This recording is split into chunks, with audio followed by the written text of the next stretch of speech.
아기 예수 성탄을 축하드립니다. 아기 예수 성탄의 기쁨과 축복이 여러분과 여러분 가정에 늘 충만하기를 기도하겠습니다. 올해 성탄은 겨울이고 또 연말인데 굉장히 따뜻하죠?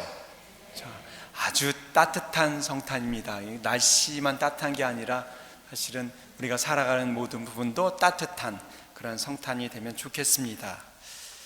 그러다 보니까 올해 성탄은 아주 화이트 크리스마스 기대하기에는 좀 어려울 것 같아요. 너무나 따뜻한 날씨가 계속되고 있어서 이 엘니뇨 현상 때문에 오히려 화이트 크리스마스보다 비 오는 크리스마스, 레이니 크리스마스를 기대하는 것이 더 나을 듯 합니다.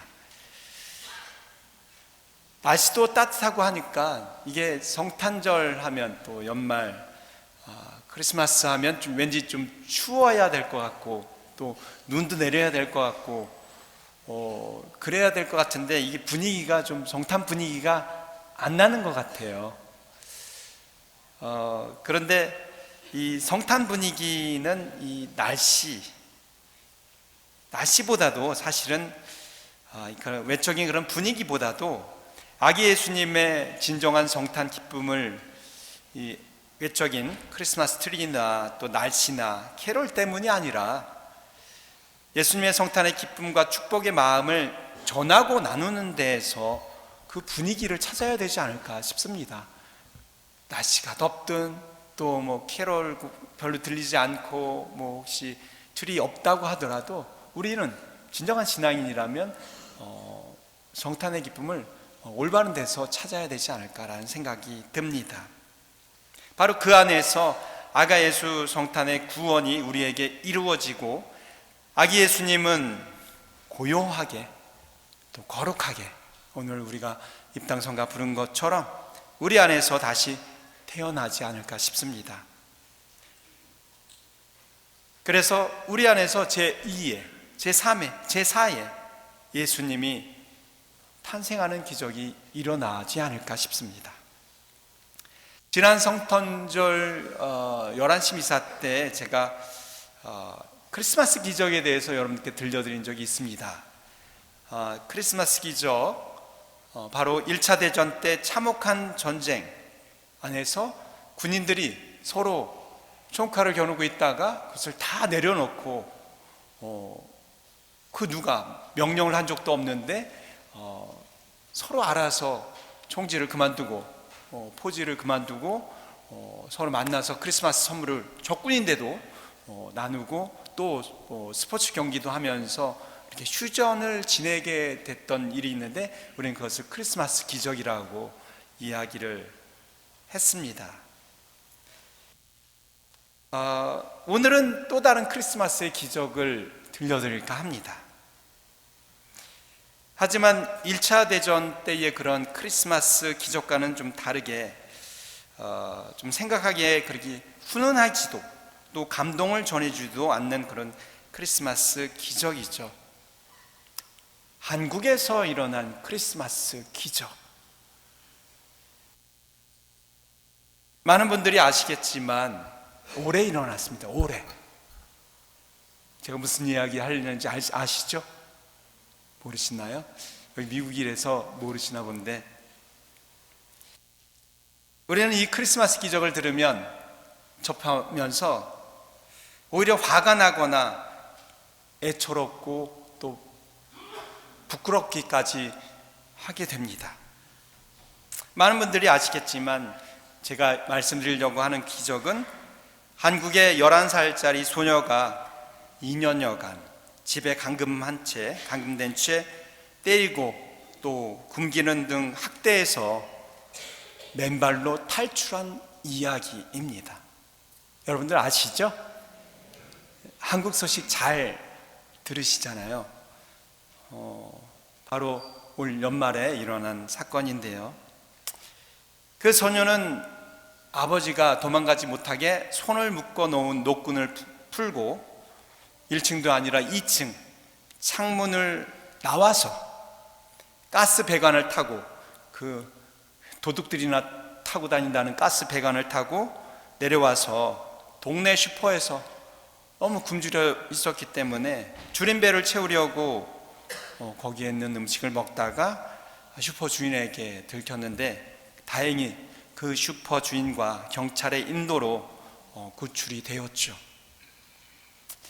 충격적인 것은 그 아버지는 아내와 이혼하고 동거녀와 같이 살면서 온라인 게임에 중독되어서 딸에게 거의 일주일 가까이 밥을 주지 않아서 굶게 한 적도 있었다고 합니다.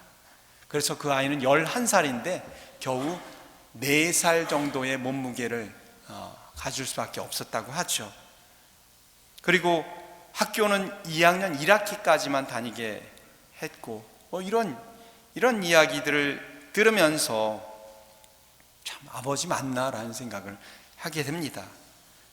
더구나 경찰서에까지 체포되어서 왔는데 아이 걱정을 하기보다는 우리 강아지는 잘 있느냐고 이런 물음을 한다고 보니까 이 사람이 정말 사람인가라고 이런 생각까지도 들게 합니다. 이런 친부의 감금과 또 학대에 시달리다가 탈출한 이 소녀를 돕겠다는 온종의 손길이 지금 막 한국 사회 안에서는 쏟아져 나와서 훈훈한 감동을 주고 있는데 바로 이 때문에 기적이라고 하는 듯 싶습니다. 저는 크리스마스 때 기적적으로 탈출했다라는 부분 때문에 기적이라고 하는지 알았는데 바로 이런 부분 때문에 기적이라고 말들을 하는 것 같습니다. 어쨌든 그럼에도 불구하고 이 11살짜리 학대 소녀의 이야기는 우리의 마음을 너무나도 아프게 하고 또 부끄럽게 만듭니다. 또 그리고 화나게 만듭니다. 어떻게 아버지란 사람이 그럴 수 있을까? 자녀를 낳고서 어떻게 저렇게 무책임하게 책임지지 않고 방치하면서 살 수 있을까? 그리고 이 사회 안에 이러한 아이들이 또 방치와 외면 속에서 얼마나 많이 살고 있을까? 그런 생각들을 하게 됩니다. 우리 또한 그 아이들의 부모가 아니라고 해서 그 책임에서 면제될 수 있을까? 이런 생각도 하게 됩니다. 정말로 부끄럽고 마음 아픈 크리스마스의 기적 이야기가 아닐 수 없습니다.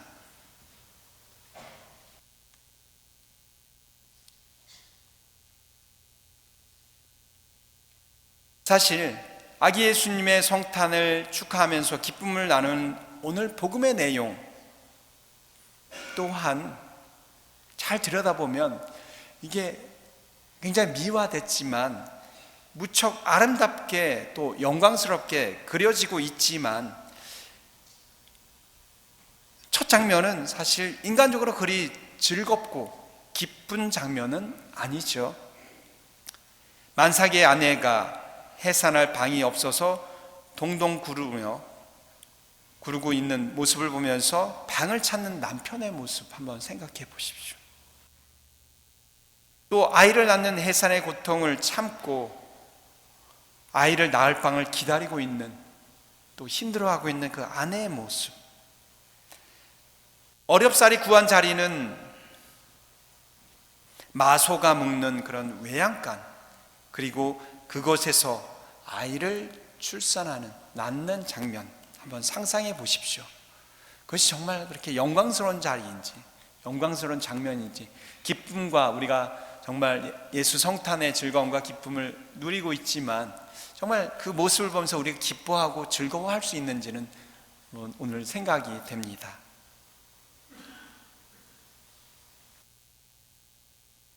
그 장면을 생각하면 그 부모는 그 아이에게 얼마나 미안해했을까, 그 마음도 느껴집니다. 온 나라가 호적 등록으로 인해서 웃돈을 주어야 방을 구할 수 있는 그런 여건 속에서 가난해서 방을 못 구하고 그런 상황에서 아이를 낳아야 했던 부모의 마음은 어찌 보면 평생 그 아이에게 인간적으로 보면 한으로 남았을 거라 생각합니다.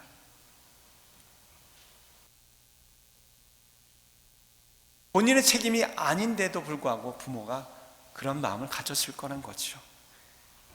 사실 부모의 책임이라기보다는 방을 빌려주는 사람이 없어서 외양간으로 가야 했던 상황이기 때문에, 즉 맞아들이지 않은, 또 자리를 내어주지 않은 사람들의 책임인데도 그 부모는 굉장히 그것을 마음 아파하고 또 평생 자녀에게 한으로 남았을 거란 생각이 듭니다. 즉 이 크리스마스 예수 성탄의 그림 또한 원래 어떻게 보면 11살 소녀 크리스마스 기적 이야기처럼 그리 훈훈하고 즐겁고 기쁜 장면은 아니었던 거죠. 우리가 성탄절만 되면 설치하는 구유나 또 트리, 또 우리가 기쁘게 나누는 성탄 카드, 또 요즘은 카톡으로 많이 그냥 이렇게 보내지만 그런 모바일 그림들은 이와 같은 장면과는 너무나도 어울리지 않는 그런 장식과 그림이 아닌가 싶습니다. 물론 우리의 신앙과 기쁨을 표현한다는 데서 의미는 있습니다. 그 당시 베들레헴에 먼저 가서 여관방을 차지했던 사람들은 아마도 그 이후의 상황을 접하고 나서 이렇게 변명할 수도 있었을 것입니다. 저희는 그 아이가 메시아인지 몰랐습니다. 그랬다면 우리가 당연히 방을 내드렸겠죠. 우리가 묵던 방도 내드렸겠죠. 우리는 전혀 몰랐습니다. 메시아인지. 물론 몰랐다는 것은 죄가 안 되겠죠. 하지만 가난한 산물을 예면했다는 것은 죄로부터 벗어날 수 없을 거라는 생각이 듭니다. 그 아이가 메시아이든 메시아가 아니든지 간에 예수님 최후 만찬에서, 최후 심판의 말씀에서 이렇게 분명히 말씀하셨습니다.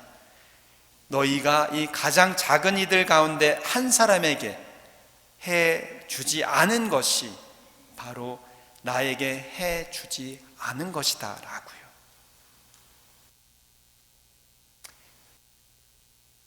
오늘 기쁘고 즐거운 성탄절에 왜 신부님 이렇게 찜찜하고 꿀꿀한 얘기 나눠주시고 들려주십니까? 라고 하실 분도 계시겠습니다. 하지만 이 사실은 불편한 진실입니다. 진실은 진실인데 우리가 외면하고 애써 기억하지 않으려고 하는 진실이죠. 그러나 그 안에서 우리는 진정 그리스도인으로서, 신앙인으로서 우리는 왜 성탄절에 기뻐해야 하는지를 알 수 있습니다. 사실 현대사회에서 나라와 지역에 따라서 또 연령과 직업에 따라 성탄절을 기쁜 날로 느끼는 이유는 천차만별입니다. 바쁘게 살아가는 현대 성인들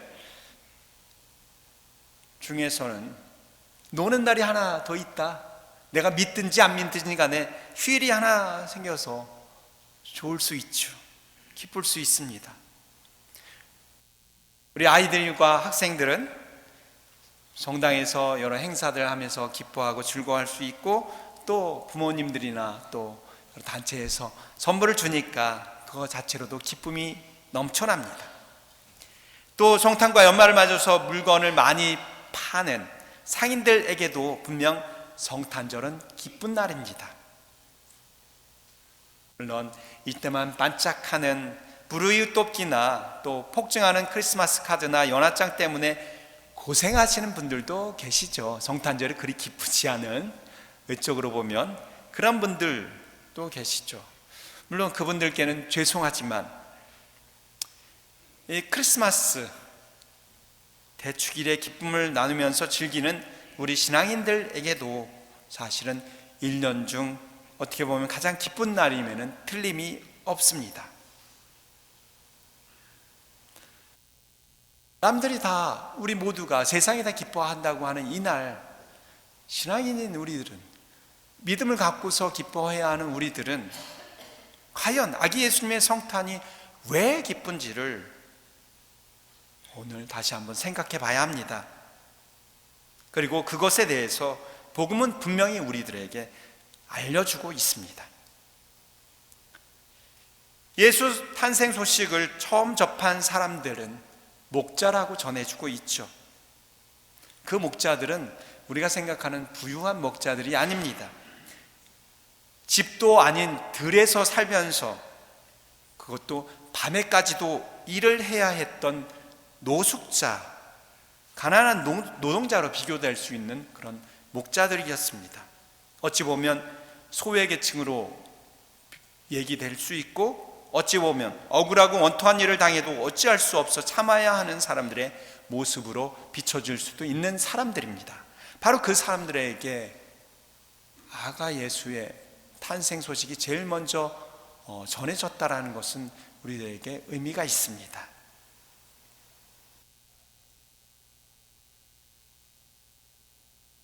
사람들이 거부해서 외양간으로 가셔야 했던 예수님, 그 예수님의 탄생 소식이 그것도 가난한 목자들에게 가장 먼저 전해졌다는 것은 어떻게 보면 우연이 아니라 필연이겠죠.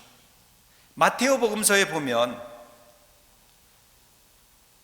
목자들에게가 아니라 제일 먼저 헤로데 왕에게, 또 고위층에게 예수 탄생 이야기가 전해집니다.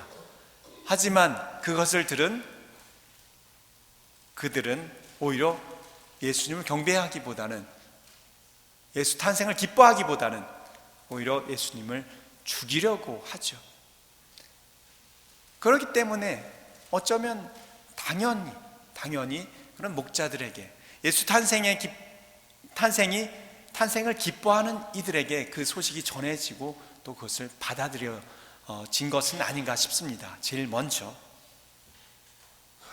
왜냐하면 그들은 고위 권력자보다도 더, 사제들이나 율법 학자들보다도 더 간절하게 메시아를 기다리고 있었기 때문입니다. 그러니 목자들에게 먼저 기쁜 소식이 전해진 것은 어떻게 보면 그것을 가장 접하고 싶었고, 가장 먼저 듣고 싶었고, 찾고 있었으니까 그것을 들었지 않나 싶습니다. 당연한 일이죠.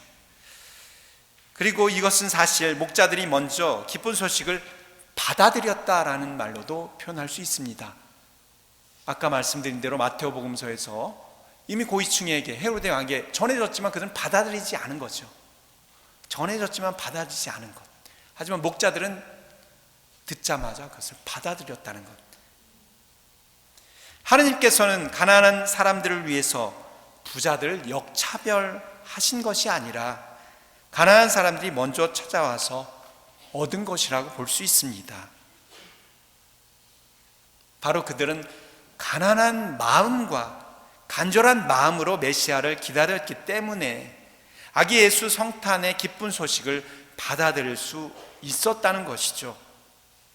하지만 헤로데 왕이나 고위층, 기득권의 사람들은 자신의 삶에 안주하고 빼앗기는 것이 두려워서 오히려 메시아를 죽이려 하고 아기 예수가 낳을 자리마저도 내주지 않았던 것이겠죠.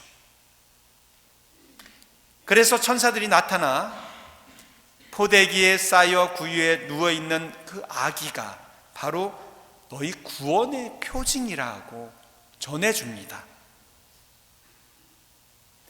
목자들이 얼마나 간절했기에 순박하게도 그 말씀을 믿고 따랐던 것일까요? 그렇게 그리고 애타던 메시아가 고작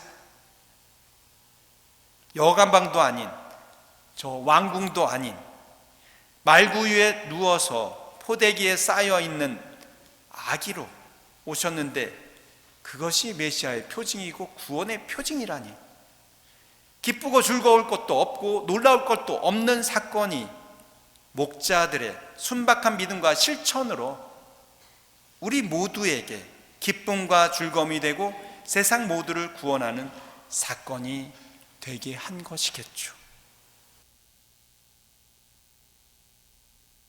크리스마스 기적이라는 11살짜리 학대 소녀 이야기 또한 그리 기쁘지도 즐겁지도 않은, 오히려 부끄럽고 화나는 일이겠지만, 그 표징을 듣고 보고 그 안에서 하느님의 사인을 읽어내며 순박하게 믿고 따르고 마음을 변화시킨 많은 가슴 따뜻한 사람들이 있기 때문에 우리가 크리스마스 기적이라고 오늘날 한국에서는 부르고 있는 것은 아닐까 싶습니다.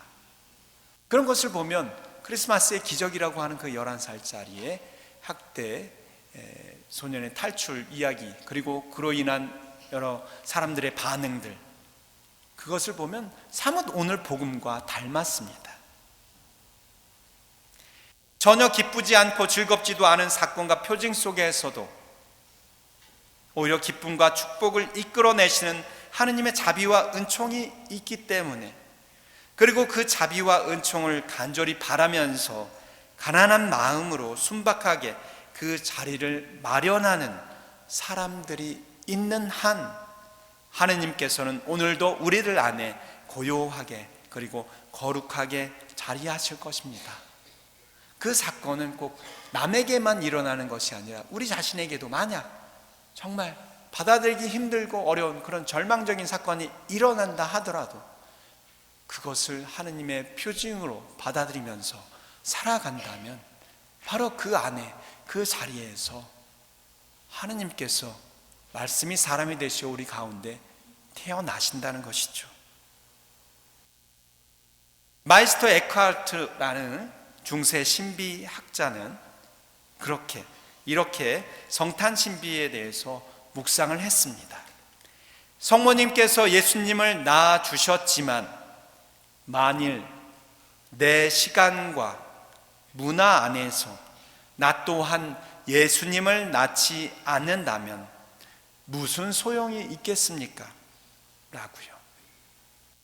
어느 분이 저에게 보내준 카드에 이 정말 좋은 글귀가 적혀져 있었습니다.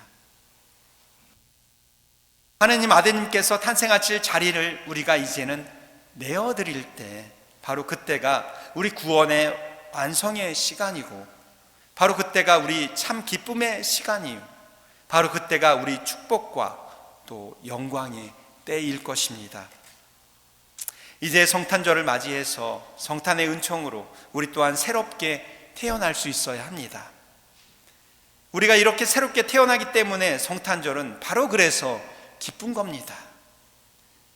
하느님께서 하느님 삶을 포기하고 낮추어서 새로 우리에게 태어나신 것처럼 그러한 하느님의 삶을 따라 살기를 원하는 사람에게 있어서 그 삶 자체가 그 사람을 기쁘게 해주는 것이죠. 그것이 바로 참 성탄의 기쁨입니다. 그래서 우리는 진정 기쁠 수 있습니다. 그래서 우리는 성탄을 맞이하면서 새로운 희망을 가질 수 있는 것입니다. 이제 우리는 세속적이고 물질적인 것에만 성탄의 기쁨과 즐거움을 찾지 말고 하느님께서 주시는 그러한 성탄의 참 기쁨을 찾을 수 있도록 노력해야 하겠습니다.